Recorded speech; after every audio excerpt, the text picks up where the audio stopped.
Salut à tous, je suis dans la forêt d'Oulan. Ça fait 6 mois que j'ai pas vu Maurice.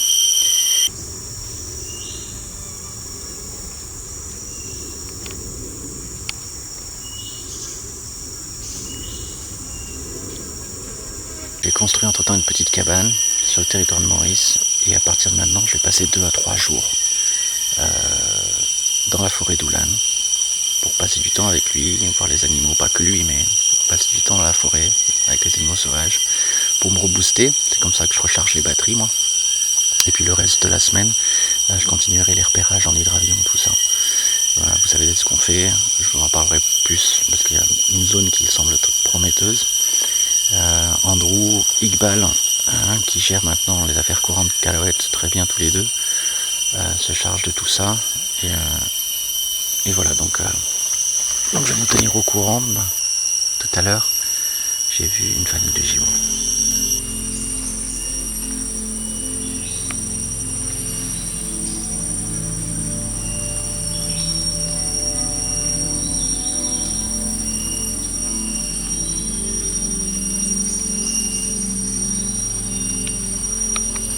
Ma méthode pour que la forêt m'oublie complètement quand je reste à l'affût comme ça, parfois des journées entières, c'est m'allonger comme ça dans la forêt et faire des longues siestes. Je suis certain que la forêt, elle m'oublie complètement. Et c'est comme ça que j'ai toujours fait les meilleures rencontres. Cette sensation quand vous vous réveillez parce que il y a quelque chose qui fait du bruit dans les arbres ou au sol. Et vous vous demandez, qu'est-ce que ça va être? Un ours? Une panthère? Ou un orang-outan?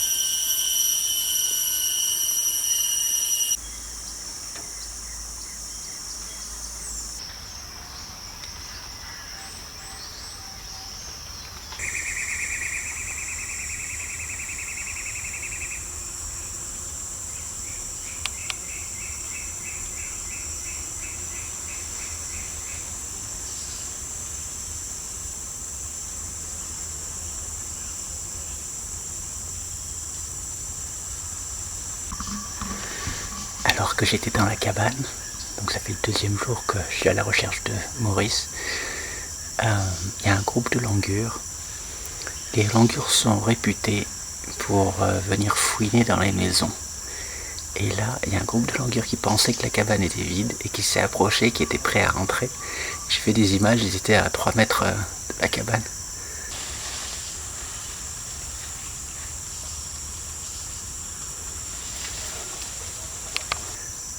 C'est le langur rouge ou roux, le Presbytis rubiconda. C'est un langur endémique de Bornéo. Et il est superbe. Et il y en a plein dans la forêt d'Oulan.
Je suis derrière le village de Bouton. Il y a un orang-outan qui s'est approché des rizières, des anciennes rizières. Elles sont pas actives pour le moment. Il est arrivé de la forêt qui est derrière. C'est la forêt, c'est les 500 hectares protégés par le village et qui font des 3000 hectares de la forêt d'Oulan. Mais c'est pas la partie gérée par Calahuète. Donc il y a un orang-outan qui est sorti de la forêt, qui est venu éventrer plusieurs palmiers. Il y en a un qui est là.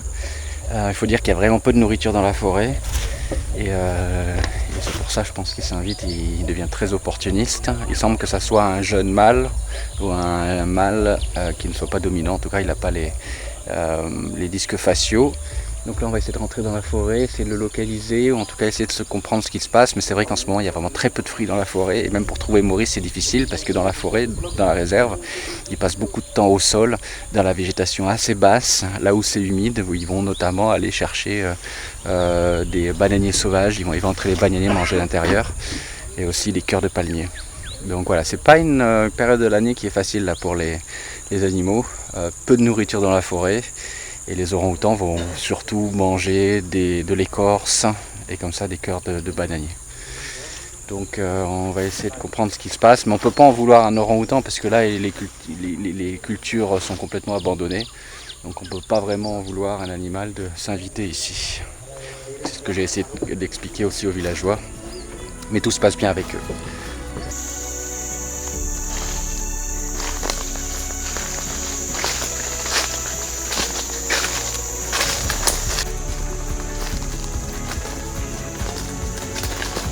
Okay.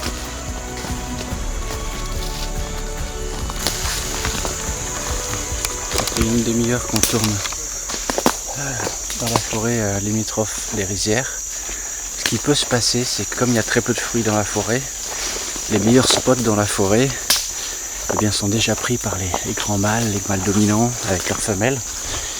Et donc c'est plus compliqué pour les autres mâles qui vivent un peu clandestinement dans la forêt et qui doivent comme ça trouver des solutions. En tout cas, c'est pas du tout un phénomène nouveau que les orang-outans s'invitent comme ça près des rizières et viennent éventrer les palmiers et des cocotiers. Avant même que Caillouette travaille ici, ça existait déjà. Donc c'est pour ça que les gens ne nous en veulent pas. Mais on doit quand même essayer de trouver des solutions, essayer de comprendre pour montrer notre soutien aux villageois. Même si économiquement parlant, ce genre de conflit ne représente pas grand-chose. Mais symboliquement, c'est important pour nous d'intervenir à chaque fois qu'il y a ce genre d'événement. C'est un des gardes Pamanto, qui avait reçu la vidéo d'un des villageois. Il va nous la montrer.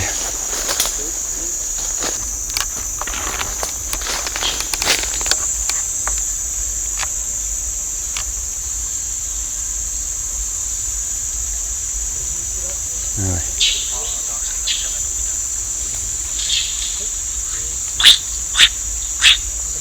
Ok, merci. Ouais, donc on n'y voit pas grand chose, mais assez pour voir que c'est un orang-outan, quoi.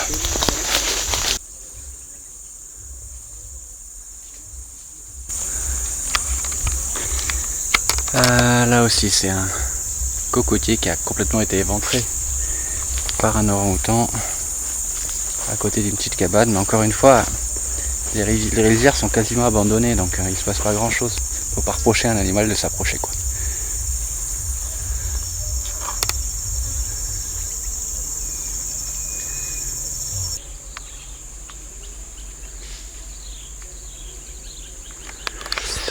Bon là j'avoue, l'orang-outan il a un peu abusé, il est quasiment presque rentré dans la cabane.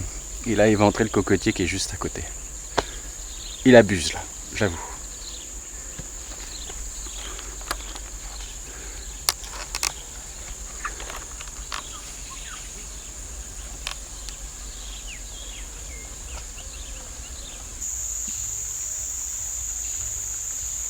En face de moi il y a un nid qui est petit, très haut. Donc c'est définitivement pas un mâle avec les disques faciaux. Et derrière il y a un arbre dont l'écorce a été complètement enlevée. Et c'est ce dont je vous parlais en période de disette. Les orang-outans mangent beaucoup l'écorce des arbres. Ah ouais, là il est allé de bon cœur.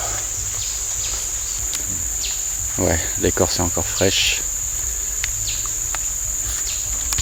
Et en fait, ils arrachent l'écorce comme ça et ils vont ronger la partie intérieure et une partie blanchâtre. C'est ce qu'ils mangent. Là donc l'intérieur de l'écorce en fait.